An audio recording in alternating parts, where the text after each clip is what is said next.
Hi guys, it's Alex here again. I am the host of this vodcast of Property Insights, and I am joined today with two very special guests, which we are going to be introducing them in a second. But I just wanted to let you know a bit about myself, as some people might not know me, some people might, but I am basically self-employed. I've got my own business. I've had my own business for about a year and a bit now, and I've been doing my own business with Matteo, which is Alex Matteo Estate Agents. So without further ado, I will pass you over to the two guests that we've got on today. How are you guys doing anyway? All good? Yeah, all good. Hi. Thank you, Alex. Yeah, thanks for having me on today. Good Nice stuff. to be here. It looks rather quite sunny where you are, Sam.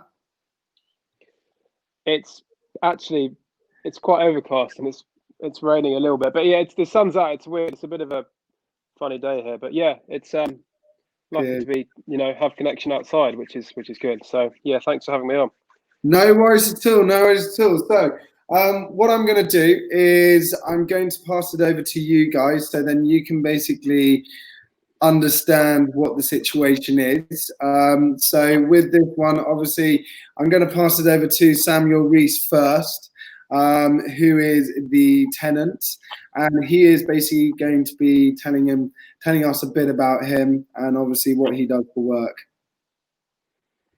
Yeah, so thanks, Alex. I mean, I'm an insurance broker actually. I'm living in London, so I have been living in London for what 7 years now.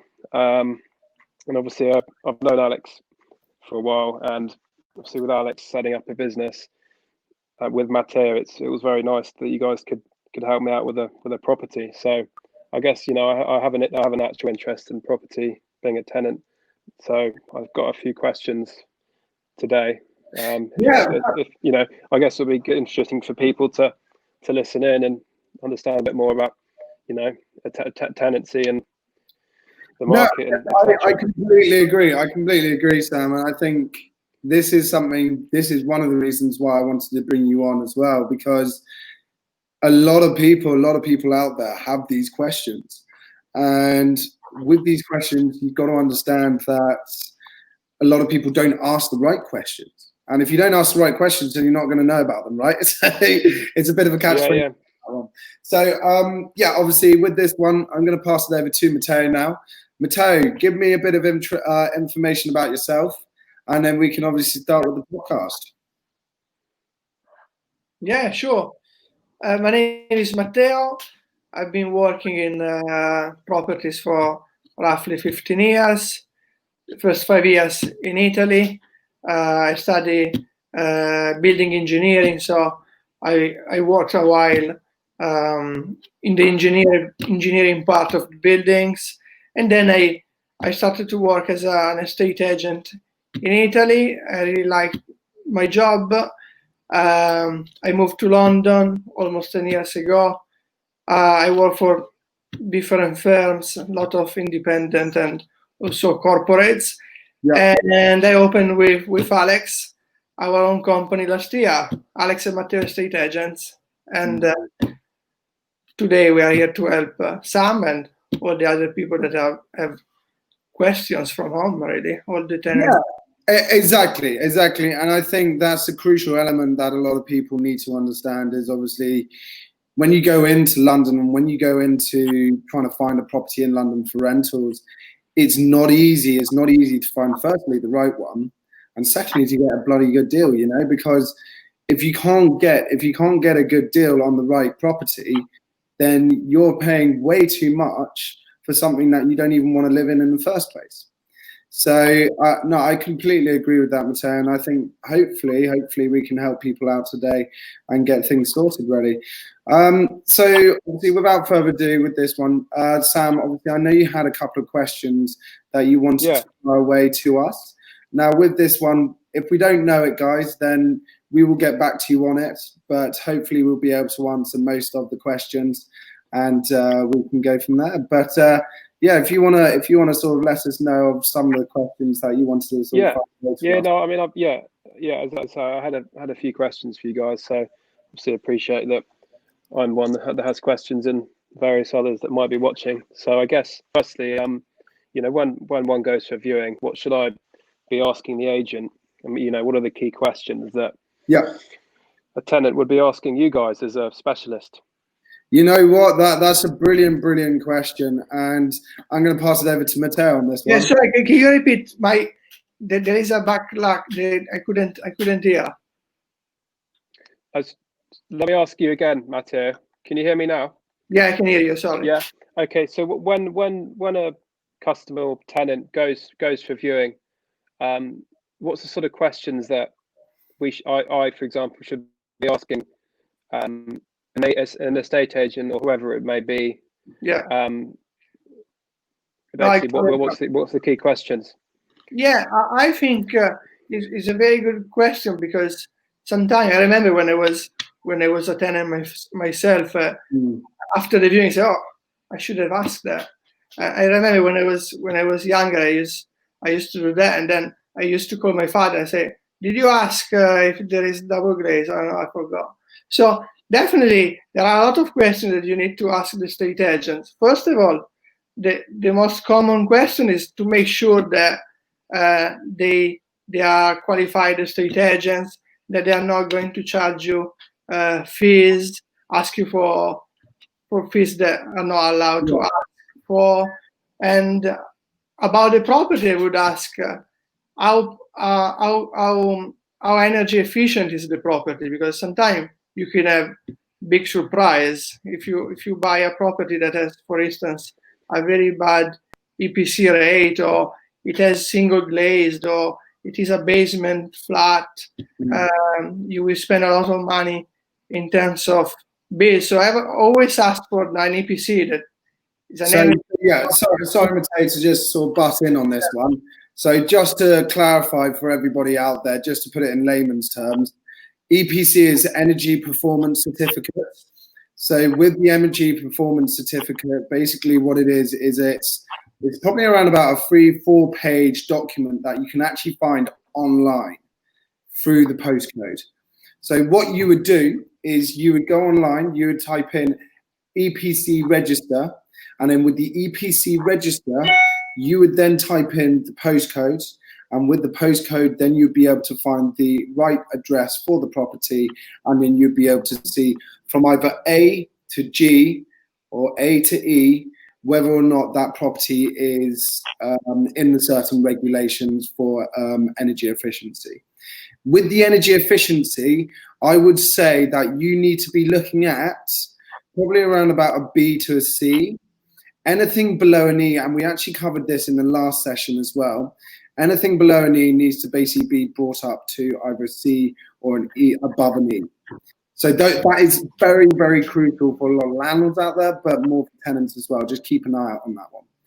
But yeah, okay, I think good to know. One, yeah, it's an interesting concept, because when you see a property that you absolutely fall in love with, don't get me wrong, it's brilliant. Fall in love with it all you want, but if you get a poor EPC, then my God, you're going to be paying through the roof on it. So you're going to be paying a hell of a lot of money for something that you love, but you're paying too much, and this is what you got to be careful of. But Matteo, have you got any more information on this at all? Yeah, another thing that I was thinking now is if you are looking to stay for a long time in a property, make sure that you ask the estate agent, can I actually rent it out for a long time if I want to? Because you want to make sure that your landlord is not going to sell the property that you want to rent after 6 months. It happened to me, and it happened to some of our clients. Even if you do want to protect yourself, even if you do want a 6-month break clause, tell the estate agents, if I'm wanting to stay there for 3 years, would the landlord be happy? If you say yes, great. It means that you potentially you could stay a long time. If they say no, ask you a question and say, does he want to sell maybe in 6 months? I think that is a very crucial question. I think that needs to be answered straight away. That would probably be one of the first things I'd say, because if you have an agency that says to you, oh, well, Alex, you've got to do sort of a 12-month or a 6-month break clause. To me, straight away, that sounds like the landlord doesn't want you in there for more than a year. So you've got to be very, very due diligent on what you ask when you go into a rental property. Now, after the 12-month, what you can do is you can go onto a periodic tenancy. Now, periodic tenancy, all that basically means is a monthly rolling contract. So essentially, if they wanted to terminate your tenancy, they can still serve a Section 8 or Section 21 notice, which we can go into in depth with, but it is very confusing. More basically, the easiest way to put it is that the landlord can basically serve you notice either with a 2 months notice prior to the rent due date, or either they then, if it's in rent arrears, that's a Section 8. Section 8 is the rent arrears, and then they would have to go through the court proceedings. But that's all you basically need to know, and it's something that I wouldn't look too much into.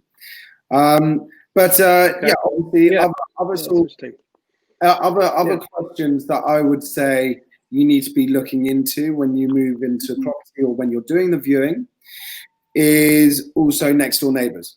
A lot of people don't think about saying this. And you know what? A lot of agents will probably try and avoid the question, because if you have a property that is right next to a next door neighbour that's an absolute awful, bloody awful, then what's that going to do? You know, that's going to basically say to yourself, right, I don't want to be in for 6 months. I don't want to be in for the year of the tenancy. So you need to make sure that you have the right neighbours next to you that are going to treat you well as well.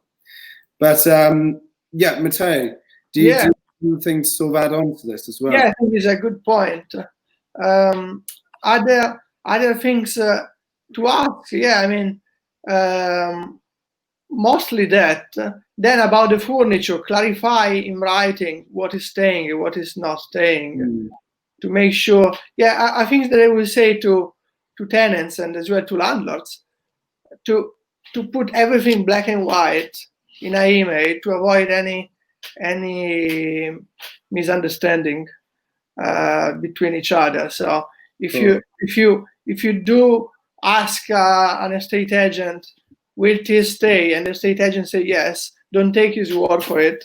Ask confirmation by email.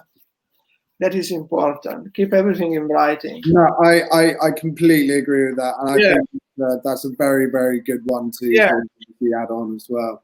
Yeah, because although in England particularly, you can even do a contract verbally, but if you don't have the proof, it's very difficult to prove that you are right or you are wrong. So everything, keep track of everything in an email. Even a text is fine, but I think an email would be better. And then make sure that the deposit is registered with My Deposit or DPS, so one of the government deposit. Yeah, definitely. And then I would ask whether the price is negotiable.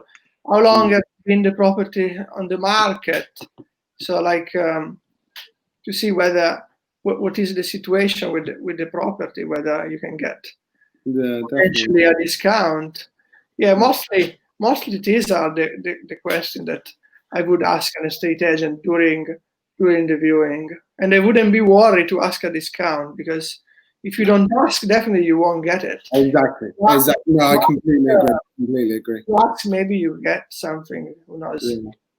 And I have another question, actually, Alex, for you. Go on. Please do. What's, in regards to tenancy agreements, and when should you request? I don't know much about. I know you mentioned it briefly before, but when should be the right time to get a tenancy agreement?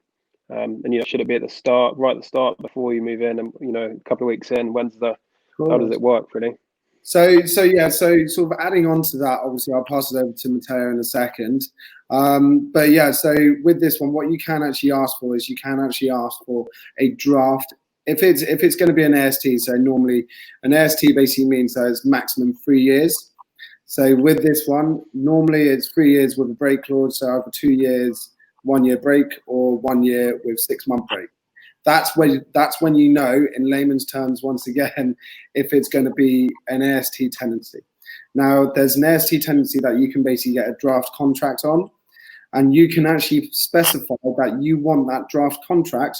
We call it a specimen contract, which basically means that you can get that prior to when you even start the process. So even before you even put an offer down, you can basically get that draft contract from your agency, or if it's a landlord, just private landlord, then you can actually get it from the landlord as well. And then you can obviously look through it and just make sure that obviously all the terms are okay or up to a certain standard for tenants as well. But Matteo, do you want to sort of add a bit onto that as well? Yeah, I mean, the contract, well, basically, an important thing to take in consideration is that once you sign the contract, whenever you sign it, it will become binding. So I'm saying that because I'm thinking about the situation with COVID-19. If you have found a property in April, let's say you were in Spain on holiday, or you were in Italy visiting family, and you got stuck there, and you had a tenancy starting in June or in July.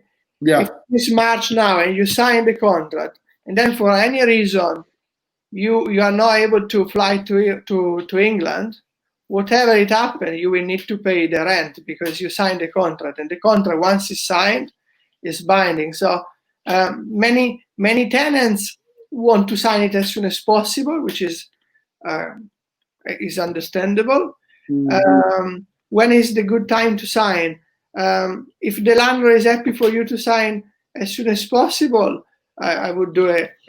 And you want to sign it as soon as possible, I would do it as soon as possible. As soon as you pay the first rent month and the deposit, then you can sign the contract eventually. So anytime really you can sign the contract, but only once you pay the 1 month in advance and the 4 weeks deposit. Yeah, no, I think realistically that's going to be something that a lot of people are needing to know at the same time, is obviously when you need to sign the contract. And I think that's going to be something that a lot of people are trying to understand at the moment, is that with the AST tenancies, now there's 2 different things that you need to know about, which is the subject to contract and subject to referencing. Now, subject to referencing is something that you need to know very, very well, because it's very crucial when a landlord or an agent says this, because what that means is when it's subject to referencing, that then means that you are passing the referencing stages. So when you pass that referencing stages, then you go on to subject to contract. So with subject to contract, that basically means that you can then, by law, sign the contract. But they normally say that you need to pay the upfront monies first, which is, it's now changed, so it's 5 weeks, and then also 1 month, and also the reservation fee, which you pay right at the start of the tenancy. Which the reservation fee will be deducted off the upfront monies in the first place. So I know, Sam, this is probably very sort of like boring for you, sir, but it's so interesting, because I don't know as much about this as you guys do, so it's nice to hear it. I hope it can sort of give you a bit of information to understand what is the best thing to go for and what's not, and so on and so forth. So yeah, what do you sort of think so far? What do you have you got any sort of extra sort of questions at all, or what are your I've got a few more. So I mean, when Matteo was talking about people going away and stuff, and when do you guys, typically when's your busier periods, and when is the quieter periods for you guys as a business? When do you suggest people should look to begin a contract? And I know obviously it's all dependent upon when people move to London, as an example, of course. But when would you suggest a quieter time that you could really focus with a tenant and That's a good take them question. around? That's a very, very good question. You know, I think it's an interesting one because it normally these days or these months that we go into right now, I would say is some of the busiest months on record for tenants. Genuinely, it is. But the issue is obviously this is because of obviously all the students, all the workers that are going to be here, which are not at the moment, and also all the Airbnbs, which it builds up a lot of sort of infrastructure when it comes to sort of lettings. And then also on top of that, you then have a rush of people coming through the door. Now, if I was a tenant, personally, I would probably be looking, if I really wanted to move, I'd probably be looking either at the end of the year or over the start of the year. One or the other is probably the best one to go to, because those are the days that you do not have a rush of tenants looking for a place. In the summer months, that's when you have a rush, and that's when it can be very, very tricky to find a property. But Matteo, do you have any other sort of answers that you sort of want to put over to Sam at all? Yeah, I agree with Alex. I remember, I think you will get the best deal if you want to move on Christmas Day, but not everybody want to move. Of course. Christmas Day, but definitely you can get better deals then. In fact, landlords don't like when tenants lives in December, at the end of December, because obviously not many people want to move then. So yes, as Alex said, that is, I completely agree. With COVID-19, everything changed because usually the busiest time, last year the busiest time was September, October, because we had all the people moving to London for a new job or student. So the demand was very high. Then this year probably will be a bit different. Alex mentioned Airbnb. The short terms let business is very quiet at the moment. There are no tourists. So all those landlords that were doing the short lets with tourists, they are switching on to long let. That means that there is a lot more offer. Therefore, better for you, Sam, because you have more choice. I was checking today for a landlord, and there are double the amount of properties that there were on the market last year. So there are a lot of properties to choose from. And sorry, Matteo, just to add on to this as well. I say literally just the other day, we've obviously tried to let out a couple of properties, and we're getting a lot of valuations at the moment. And the reason why I'm saying this is because I now sound like I'm contradicting myself completely, but it's just because of COVID-19. And COVID-19 at the moment has stopped the market. It has, and if people say that it hasn't, then they're talking in the clouds right now. And I think people need to understand this. But don't get me wrong, it's not. I'm not saying it's a bad market, but I'm just saying it's changed. It's changed, and this is what a lot of people have got to understand. And the reason why I'm saying this is because, for instance, just the other day, we've got a property up in East London. And this property normally flies out the door, genuinely flies out the door. And the reason why it hasn't is because there's nearly 22 other properties that look exactly the same as this one. So the demand, I'll try and get this right. So supply is high, but the demand, obviously with tenants, is very, very low. And I think obviously it's going to be changing around very, very soon. But I think it's going to be more when the vaccination is going to be around. So if you are, Sam, looking to move pretty much straight away, then I would say now is probably a good time to look, because then you can get some good offers for you. Yeah, that's interesting. That's very interesting. So you think more people are maybe potentially moving out? London is an example, or I know. Exactly that, buddy. Exactly that. You've literally hit it on the head. I think at the moment you've got to think of sort of outside the box, and when you actually, in layman's terms, when you actually think about it, all it is basically people aren't going to be working at the moment, right? They're all on furlough. Or either if you're a sort of a crucial worker, then obviously you're working at the moment, but that's few and far between. So if you're not working and you're paying rent to somewhere where you're literally sort of going like this to, and you're not getting sort of much money from it, or you're getting a 30% reduction, then what are people going to do? They're going to be wanting to save, but then they're going to terminate their tenancy and then move outside of London. And we've seen a big increase of this, and I think this is why a lot of agents are getting a lot of properties on at the moment, because people don't want to be in London at this moment in time. So to sort of put it as to try and cut the long story short on that one, sir, I think this is probably one of the best times to look. I'm trying not to contradict myself at all. But this is probably one of the best times to look, because there's a lot of properties coming on the market. But it's whether I get that. you want to be staying in London or you want to be staying outside London, and that's the crucial element. Yeah, I get that. So you're saying that a lot of people might be moving away from the city. So you're saying that it's almost quite a good time to be, as a tenant, to be looking to get a property, because there's more available properties within East London, which is Exactly. your neck of the woods.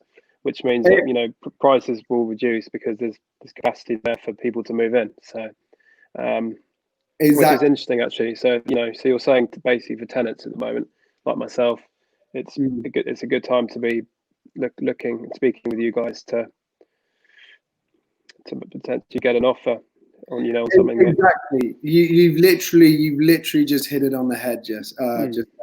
And I think that's a huge critical sort of element that we need to try and counteract at the moment, because a lot of tenants are moving out, but obviously the ones that aren't, we need to treat them like gold dust, because if you don't, then all they're going to do is they're either going to find a fantastic property with another agent, or either they're just basically going to move out of London, and that's it, really. Yeah. So when you're another question, when you're in a flat, for example, yeah. I mean, I've had previous issues where, wallpaper peels, or you've had, your upstairs neighbours left the bathroom to sort their dinner out, and the water's overflowed from the bath. Yeah, We've all been there.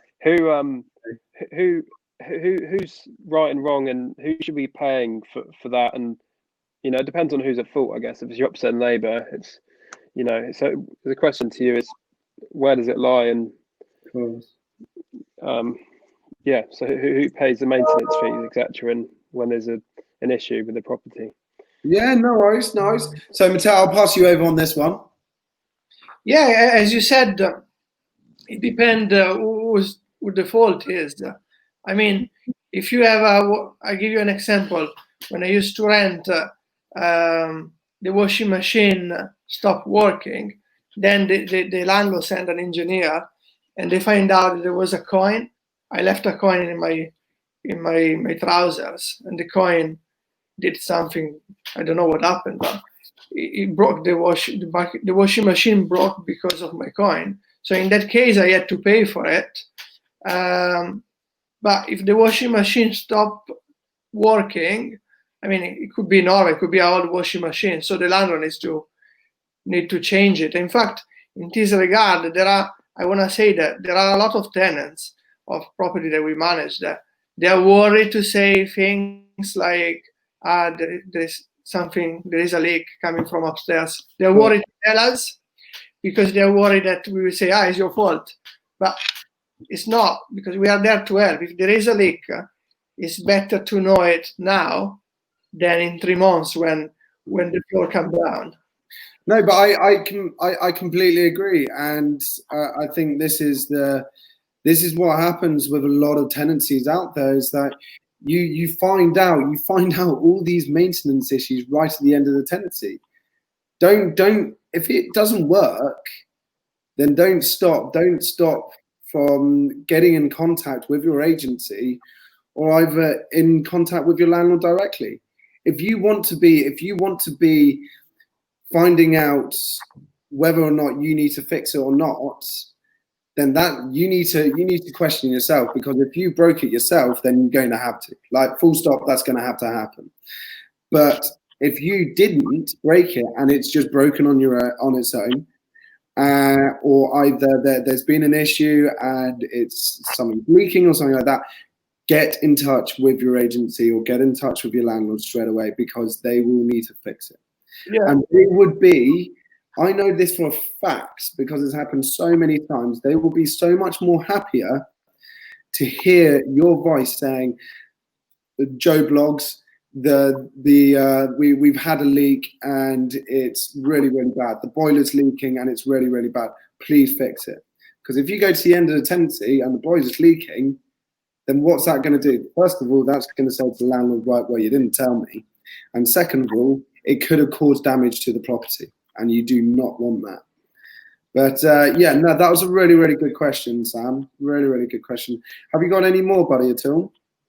Yeah, so going back to your point, so say you do try and repair it, or something goes wrong in that repair and whatever, and then your landlord or estate agent come in and things have got worse, and then they issue notice or something, so they issue notice for you to leave, or and if that makes sense as a question. Yeah, no. How would that work, sort of thing? So I say my connection is not good. I didn't hear. Don't worry, Matteo. I know you're a little bit deaf, but don't worry. Listen up to Matteo.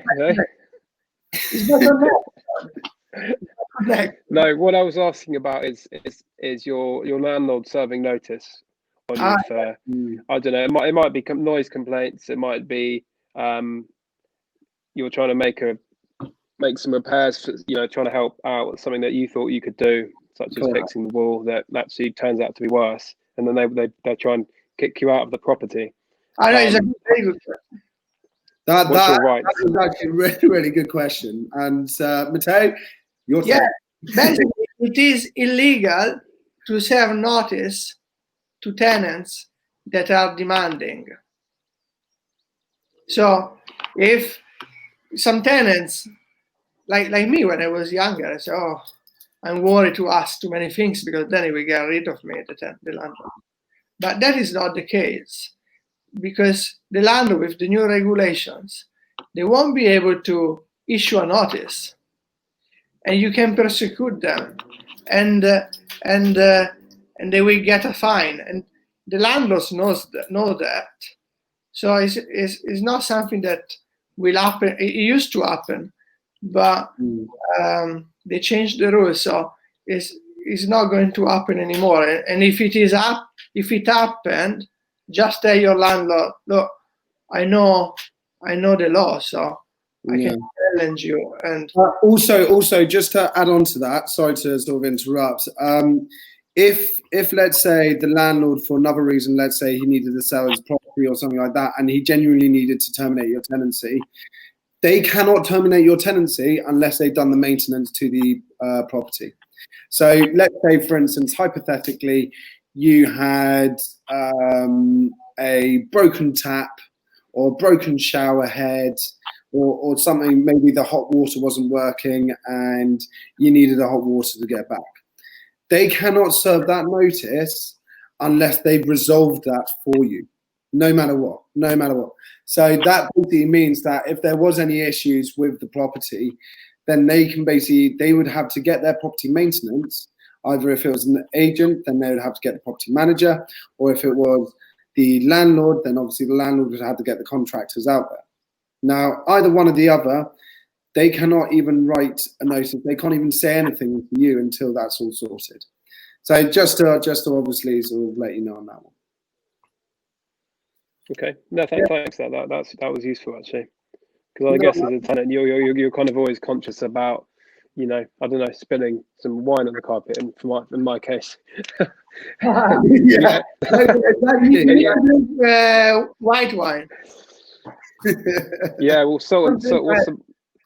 yeah, I will keep that quiet when you go. No, but you might be trying to. It might be a simple mistake that happens, and you're worried that your landlord's going to get super pissed off because you might have had a noise complaint as well as something else, and it kind of just by default, a few things build up, and it's like, oh God, I might want to get rid of this guy.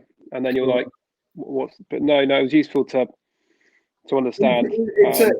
It's a worry that a lot of tenants have. Genuinely, it is, and I can understand it. I really, really can, Sam. And I think we want to try and give you that reassurance that that's not the case. They can't just people always think that the landlord has the upper hand.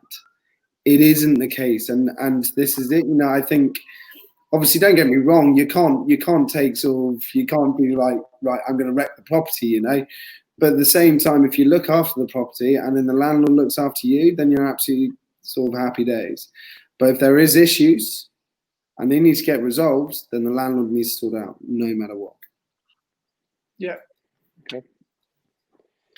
Yeah, there are a lot of regulations that came into place in the last 5 years to protect tenants. Like before the 2014, I think, when you used to pay the deposit, the 5 weeks deposit. But first of all, it could be a limited deposit, but the landlord didn't have to protect it through a protected scheme. A lot of landlords used to keep it for themselves, spend them, and then at the end of the tenancy, they couldn't afford to pay back. While now the deposit is locked in a government account, so the tenants are. I mean, I would feel very secure to be a tenant. The problem that there is that many tenants don't know about their rights. So because there is a system out there that is protecting the tenants. In fact, a lot of landlords, I have to say, they're complaining because they feel like the situation is unfair. But in any case, I think it's very good for tenants at the moment. I think realistically, you look at obviously the tenants at the moment, and you look at how they've been treated throughout the years. I can understand why tenants and landlords are getting upset, because some tenants do get ignored and some landlords do get ignored. But I think with the new regulations, and obviously, like you said, Matteo, and that's a crucial element as well, is that with the deposit, now it's 5 weeks. It used to be literally just a couple of months ago. If you had a dog, it'd be an extra 2 weeks, and they would easily be able to do that. Now they can't. So that's now being able to sort that issue out very, very quickly, and I think that's such a good issue to get resolved. So I hope that's obviously sort of helped you out a bit, Samuel, on that one.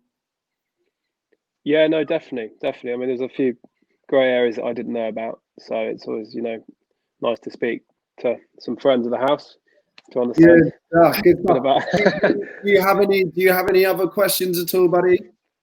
Well, how's the market at the moment? I mean, obviously, with lockdown and stuff, it was well, no one's doing anything. So I guess it's busy again, isn't it? And and people are back to the grind, and what's the movements in the market? What's going on? Very good question. Very, very good question. I'll quickly start on this one, and then I'll pass it over to Matteo, and then he can sort of add some points in it as well. Obviously, sort of the bull in the room right now, COVID-19. COVID-19, this is something that it has changed the economy, the market, you name it, absolutely everything. And if people say it hasn't, then it goes back to obviously what we were talking about earlier.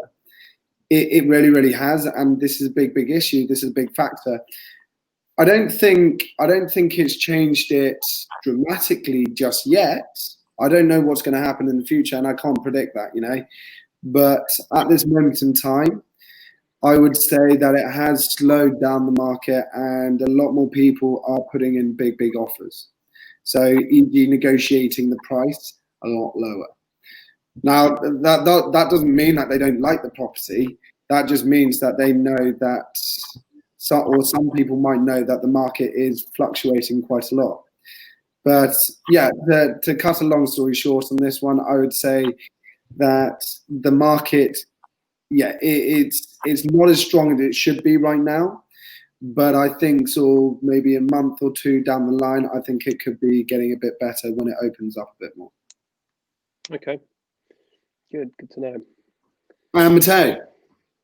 Yeah, as Alex said, we are busier and busier. The only issue for many landlords is the fact that there is a lot of supply. Therefore, there is a lot of supply. The tenants are less or even the same number of last year. Therefore, they can choose between more options. The results of that is that it takes longer to let a property. So now from here, and I'm not able to say it's going to be better, it's going to be worse. I can see it only going better in a sense that now we are starting to reopen. Now there is going to be a new wave. We don't know of COVID-19. We don't know if it's getting worse. But yes, we are busy. We are letting properties, but there are more properties on the market. That is a problem for many landlords, I think. The situation hopefully will get better. In terms of sales, instead, the situation obviously is not brilliant, but I don't know if you have seen today in the news, they are going to reduce the stamp duty. I think that's going to be a big thing. I really do. Yeah.